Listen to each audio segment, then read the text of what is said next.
They judged me for my past and rejected me for my status. In the end, I chose self-respect over a loveless marriage. I was 28 when my life took a dramatic turn, but the roots of that transformation had been planted long before. As a child, I had faced the unimaginable loss of my parents in a devastating accident. With no extended family to take me in, I spent years in an orphanage before being adopted by a couple who, unbeknownst to me at the time, were among the wealthiest business magnates in the country. Their influence was vast, but their hearts were even greater. They provided me with a life of comfort, stability, and love while choosing to remain low-key about their fortune. My adoptive parents believed in quiet generosity. They did not flaunt their wealth or allow it to define me. For all intents and purposes, I grew up believing in the power of self-sufficiency and personal integrity, rather than relying on privilege. By the time I turned 18, I had moved into my own place, determined to carve out a path for myself. While my parents continued to expand their business empire overseas, I pursued my education in urban planning, fascinated by the art of structuring cities in ways that enhanced people's lives. It was during this time that I met Evan, the man who would later become my husband. We were both attending a prestigious university in Melbourne, where our friendship evolved into something deeper. Evan was charming, intelligent, and deeply ambitious. His unwavering optimism and sense of adventure drew me in. It wasn't long before we became inseparable, supporting each other through the trials of academia and young adulthood. By the time we both secured stable careers, him in finance, me in urban development, we were ready to take the next step: marriage. However, there was a complication: Evan's family. Coming from old money, they held a rigid perception of status and class. Their circle was exclusive, their expectations unyielding.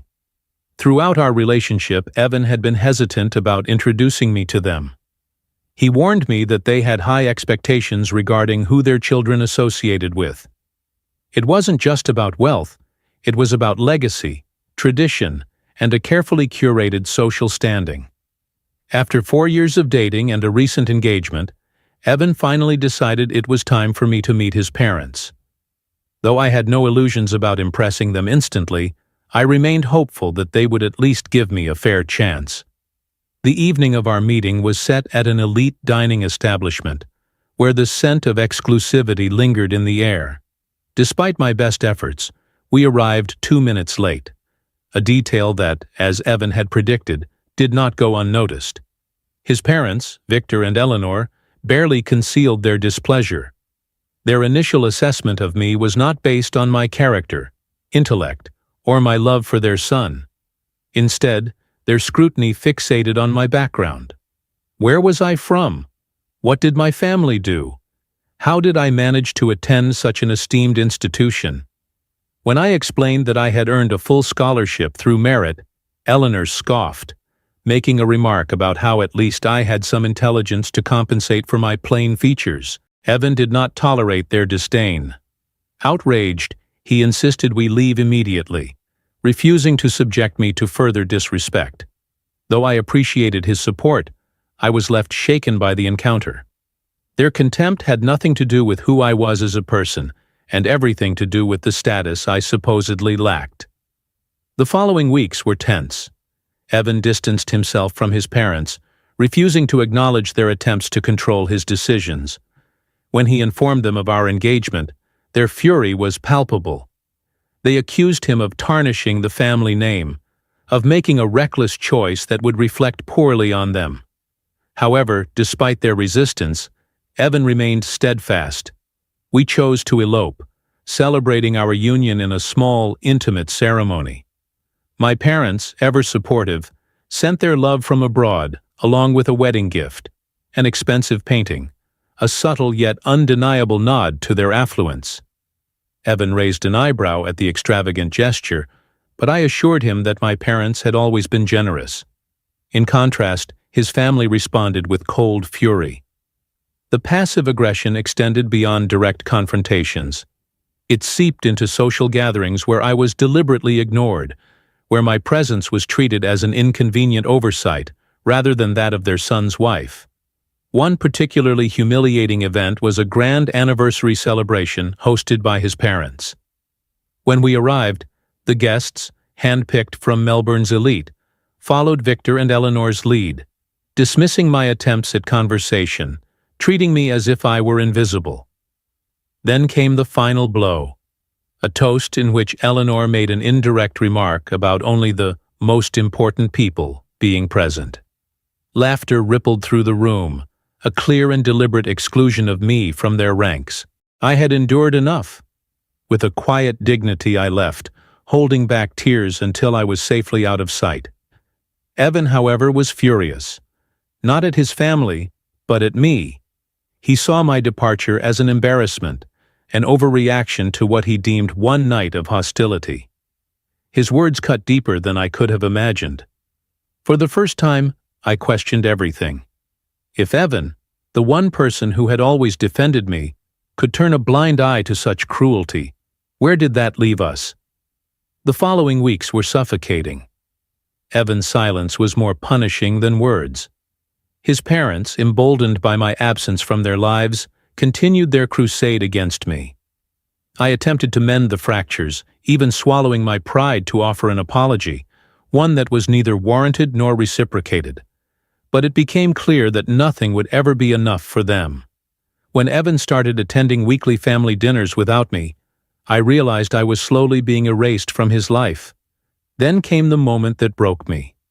One evening, I was unexpectedly confronted by Eleanor at their estate. Her words were sharp, calculated, and laced with a venom I had never encountered before. She did not just reject me as her son's wife. She rejected my very existence as worthy of their family. She mocked my past, my orphan status, dismissing my achievements as insignificant. And then, as if to solidify her perception of my worth, she pulled out an envelope of cash, thrusting it into my hands. A bribe. A final attempt to buy my departure from their lives. I turned to Evan, expecting outrage, expecting him to finally take a stand. Instead, he remained silent. That silence shattered every illusion I had held on to. Without another word, I took the money, not as acceptance, but as closure. I walked away, knowing that I deserved better than a man who prioritized comfort over conviction. The days that followed were filled with grief, but also clarity. When I finally confided in my parents, their fury was unmatched. They refused to let me fight this battle alone. Unbeknownst to me, they made their presence known in the most unexpected way, by arriving unannounced at one of Victor and Eleanor's exclusive gatherings. The moment my father introduced himself, the shift in the atmosphere was instant. Their carefully curated masks of superiority slipped as they realized the truth. The woman they had scorned, belittled, and dismissed was the daughter of someone far more powerful than they had anticipated. My father did not waste time with pleasantries. He presented Evan with divorce papers, stating simply that I deserved better. In the days that followed, the ripple effect of their actions was felt throughout their elite circles. Business alliances shifted. Support systems crumbled. Victor and Eleanor learned the hard way that the social hierarchy they so worshipped was fragile when built upon arrogance and cruelty. Evan, to his credit, did not fight the divorce. Whether out of guilt or resignation, he signed without protest. The messages that followed from his family were filled with spite, but they no longer had power over me. I had stepped out of their shadow, reclaiming my dignity and self-worth.